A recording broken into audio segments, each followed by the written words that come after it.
¿Cuándo se escribió el libro de Apocalipsis?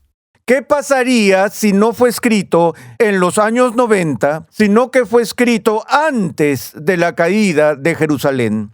Eso sí que nos daría una forma completamente nueva en la comprensión de la aplicación inmediata del contenido del libro de Apocalipsis a los contemporáneos de Juan que recibieron esa revelación.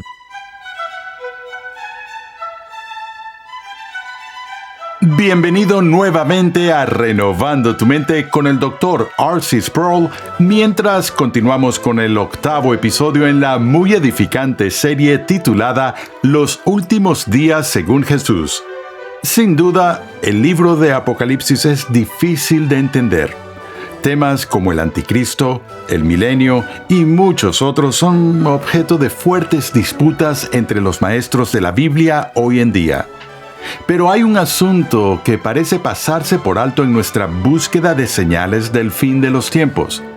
¿Cuándo se escribió el libro de Apocalipsis?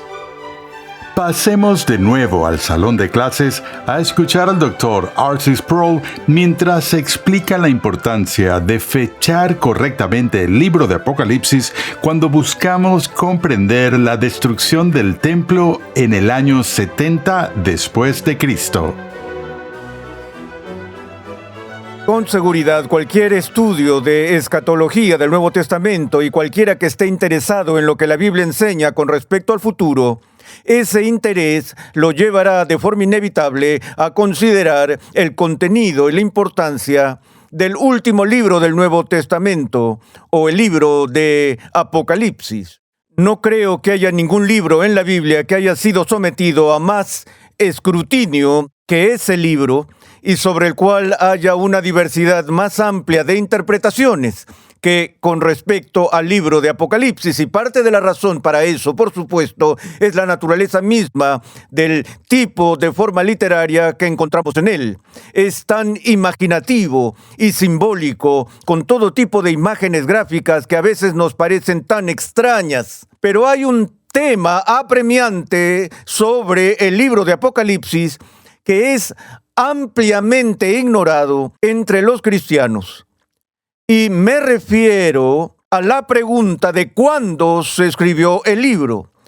Porque cuando estamos tratando de entender cualquier libro de la Biblia, tenemos que hacer nuestra tarea y ver el entorno, el momento de la vida en el que fue escrito por primera vez, y la fecha de un libro a ese nivel se vuelve muy importante. También queremos saber quién lo escribió y a quién fue escrito. Bueno, sabemos quién escribió el libro de Apocalipsis, se le atribuye al apóstol Juan, quien nos dice que estaba en el exilio en la isla de Patmos y que recibió esta revelación directa de Cristo y se le ordenó escribir estas cosas para la instrucción y el beneficio de la iglesia. Entonces, la pregunta es, bien, Juan dice que estaba en Patmos, estaba en el exilio, él era el autor de esto y la fuente de la información vino de Jesús, pero ¿cuándo se escribió?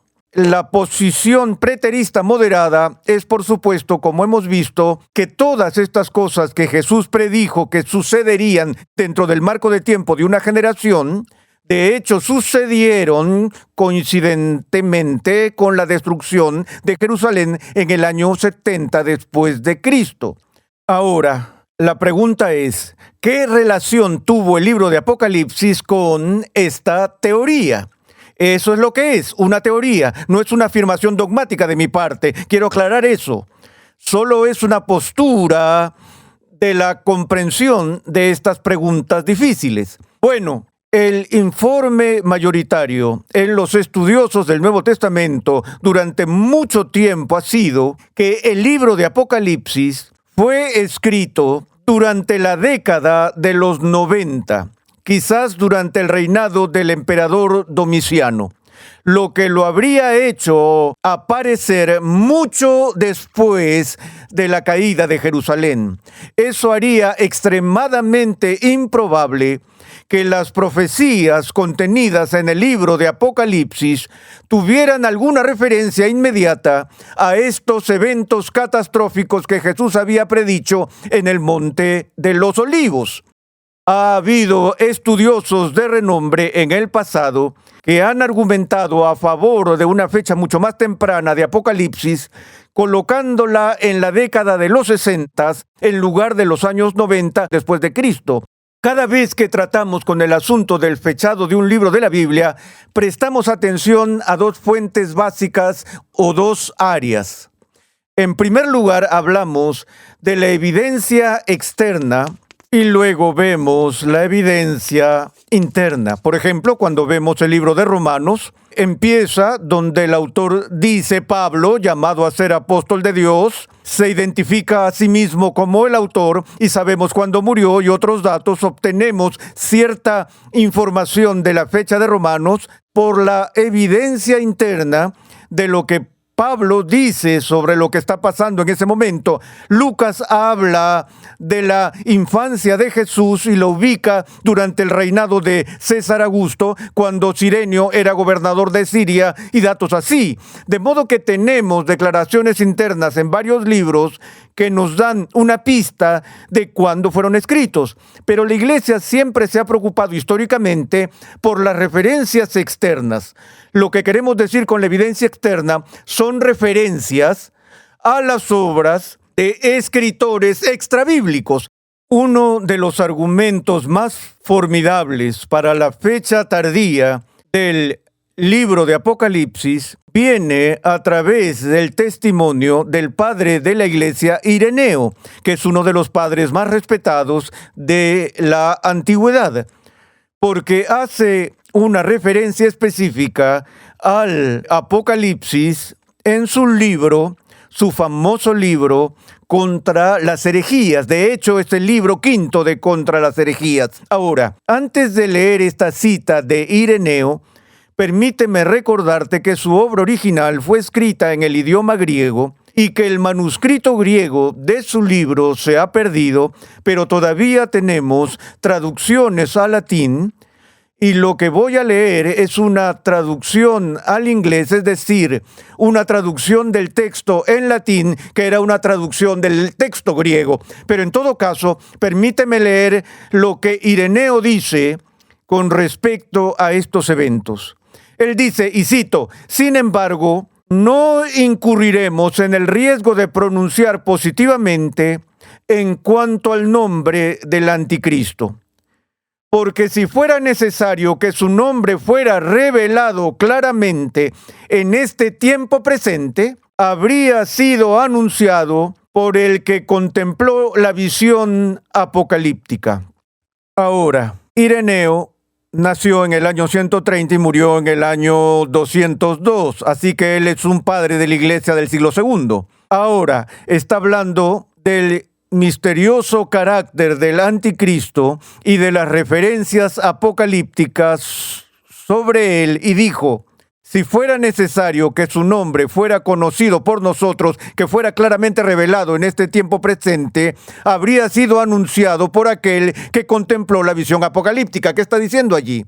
Si necesitáramos saber el nombre del anticristo, Juan nos lo habría dicho, porque él es el autor y el que contempló la visión apocalíptica. Aquí está la oración crítica, porque eso se vio no hace mucho tiempo, sino casi en nuestros días, hacia el final del reinado de Domiciano. Permítanme decirlo de nuevo, porque eso se vio no hace mucho tiempo, sino casi en nuestros días, hacia el final del reinado de Domiciano. Aquí está la razón principal en términos de evidencia externa, porque la mayoría de los últimos padres de la Iglesia que fecharon Apocalipsis tardíamente y durante el reinado de Domiciano, lo hicieron en base al testimonio de Ireneo.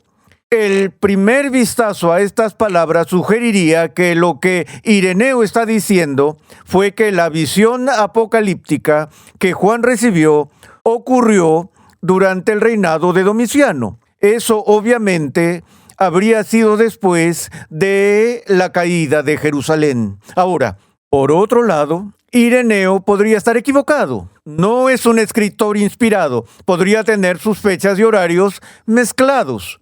Sin embargo, hay una pregunta gramatical y literaria sobre esta traducción. La pregunta tiene que ver con el antecedente de eso, porque eso, de nuevo, se vio casi en nuestros días hacia el final del reinado de Domiciano.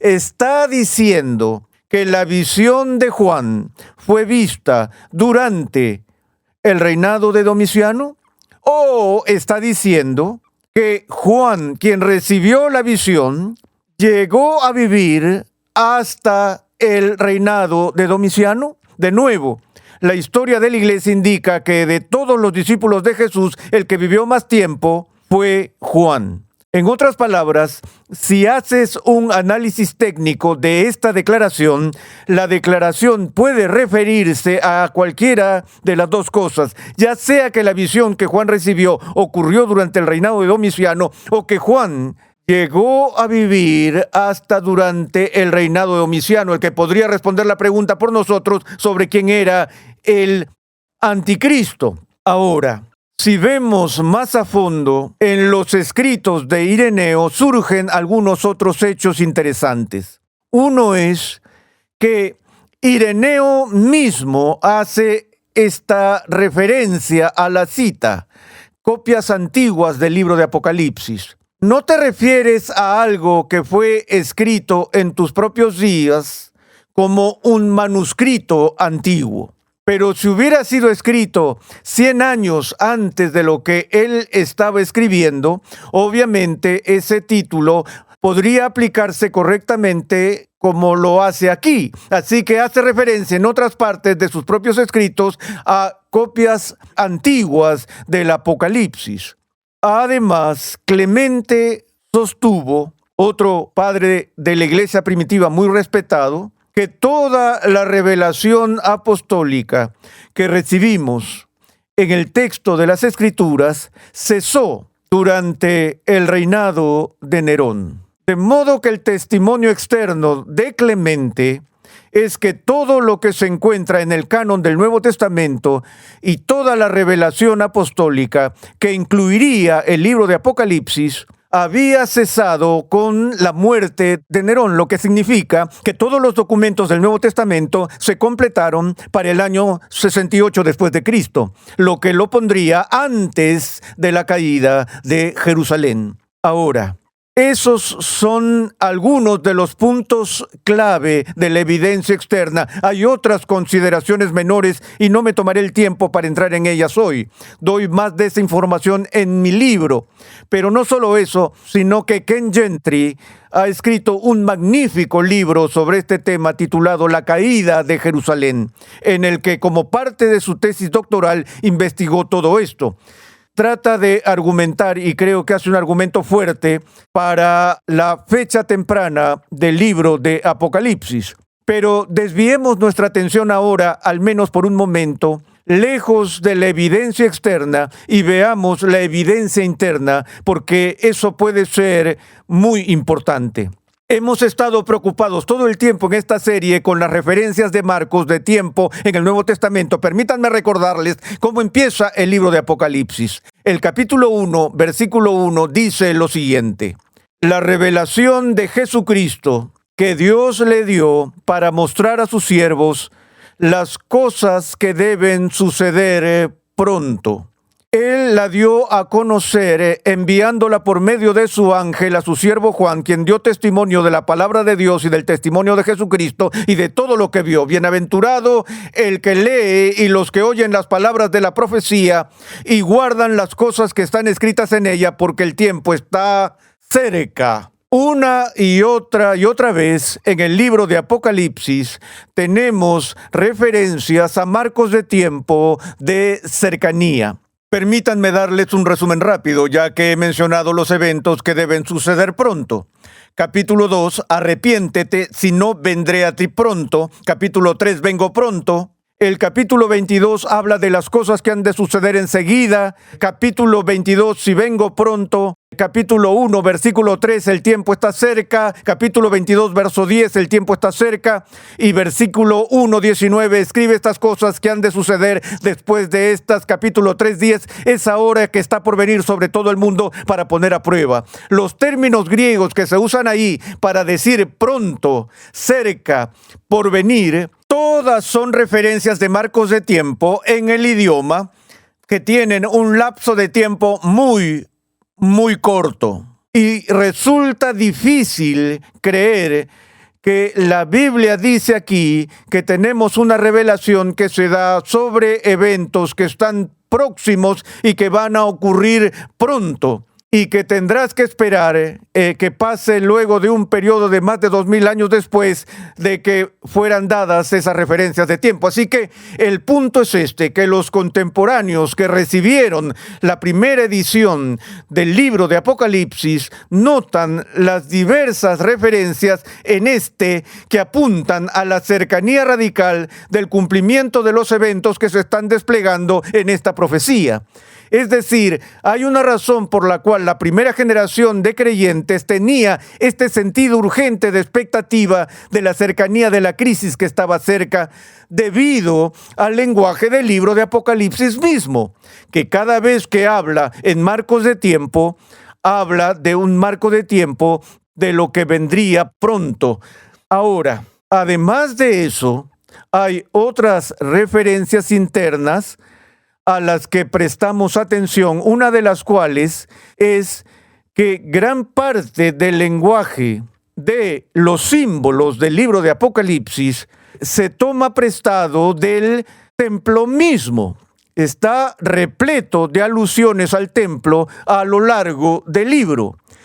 Sin embargo, no hay el más mínimo indicio en ninguna parte del libro de Apocalipsis de que el templo ya no está en pie. Este es un argumento de silencio, pero es uno de esos silencios importantes, porque ciertamente un evento tan catastrófico para la historia judía cristiana como la destrucción de Jerusalén y la destrucción del templo sería mencionado por un escrito apostólico que ocurrió después del evento.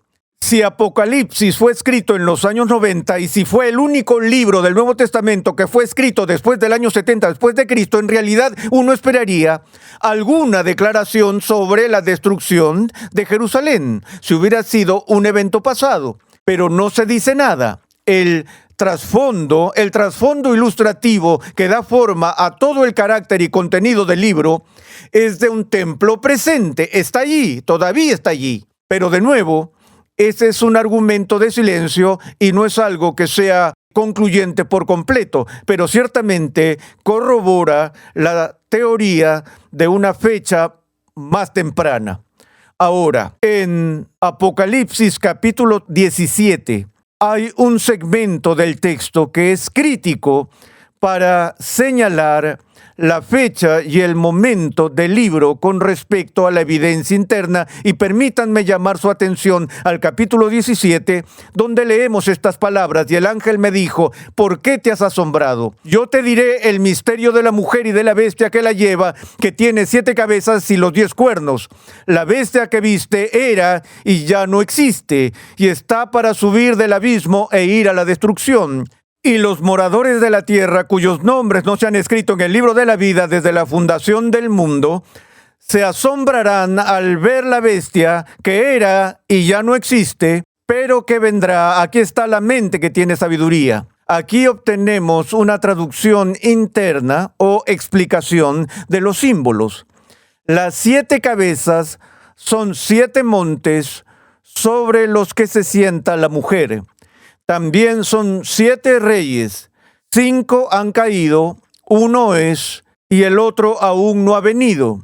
Y cuando venga es necesario que permanezca un poco de tiempo, y continúa describiendo a la bestia. Ahora, las 2 preguntas aquí. En primer lugar, ¿cuál es la ciudad de los 7 montes? Es posible que esa sea una referencia oscura a la misma Jerusalén, pero en toda la antigüedad el apodo más famoso para Roma era la ciudad sobre los 7 montes. Entonces, si el autor de Apocalipsis está describiendo Roma aquí, continúa hablando de los reyes de Roma, y algunos estudiosos objetan que los romanos no llamaron a sus emperadores reyes, los llamaron emperadores en lugar de reyes, pero en todo caso leemos en el texto que hay 7 reyes, 5 han caído, uno es y el otro aún no ha venido.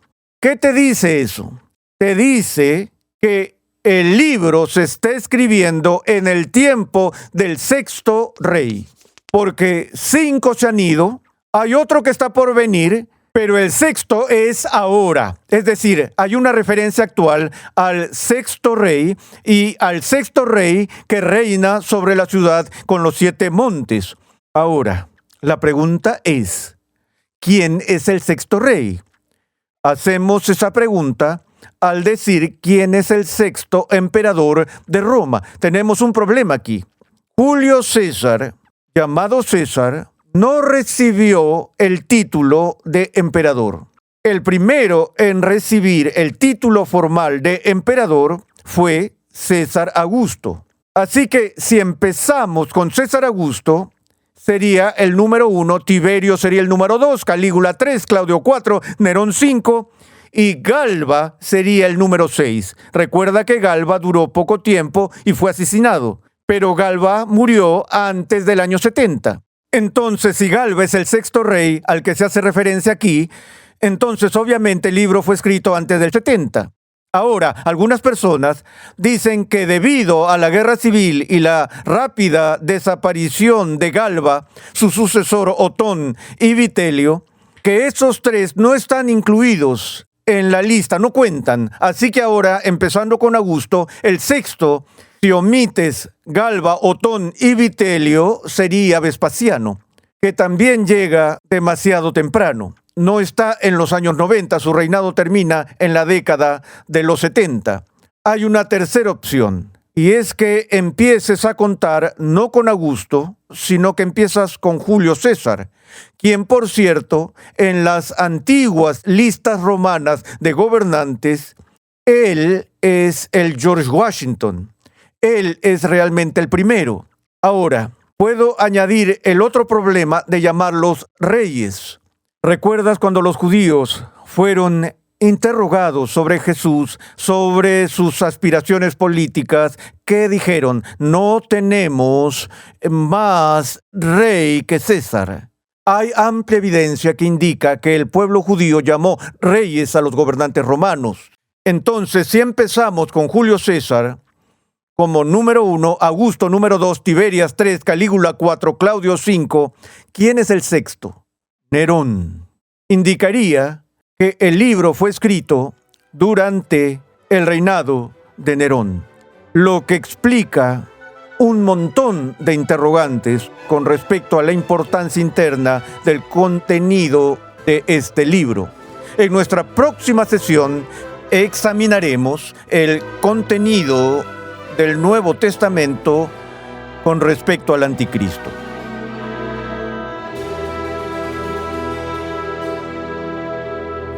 Estás escuchando Renovando tu Mente, una iniciativa de alcance de Ministerios Ligonier, la confraternidad de enseñanza fundada por el Dr. R.C. Sproul en 1971. Nuestra misión es proclamar, enseñar y defender la santidad de Dios en toda su plenitud a tantas personas como sea posible. Te recordamos que Conexión Ligonier permite a cristianos en crecimiento estudiar en línea gracias a una amplia biblioteca de cursos interactivos en video impartidos por el fundador de Ministerios Ligonier, el Dr. R.C. Sproul, y otros destacados pastores, teólogos y expositores cristianos. Cada curso contiene herramientas de estudio para ayudarte a aplicar lo que estás aprendiendo, incluyendo pruebas opcionales, preguntas de discusión, así como también la facilidad de visualizar tu avance en cada paso. Tienes la flexibilidad de tomar todos los cursos que quieras, cuando y donde quieras y al ritmo que más te convenga. Para más información, visita conexionligonier.com. Todas las generaciones han especulado sobre la identidad del anticristo. ¿Es un hombre o una institución? ¿Es alguien que está vivo ahora mismo? En el siguiente episodio de Renovando tu Mente, R.C. Sproul acude a la Biblia para responder estas preguntas. Renovando tu Mente es una producción de los Ministerios Ligonier, la confraternidad de enseñanza fundada por el Dr. R.C. Sproul. Nuestra misión, pasión y propósito es ayudar a las personas a crecer en su conocimiento de Dios y su santidad. Dios llama a su pueblo a ser transformado por la renovación de su mente. Es por esta razón que transmitimos una enseñanza que expone las glorias de Dios reveladas en la Biblia en el contexto de la cultura, la filosofía, la apologética, la ética y la historia de la Iglesia. Nuestra programación es posible gracias al generoso apoyo en oración y financiero de cristianos alrededor del mundo. Para hacer tu donación, por favor visita nuestra página web renovandotumente.org. Suscríbete a nuestro canal en YouTube, Ministerios Ligonier, y disfruta de todo el material de enseñanza que estamos produciendo completamente gratis y en español. Te invitamos a escuchar nuestro siguiente episodio y a unirte a nuestra gran comunidad virtual en las redes sociales.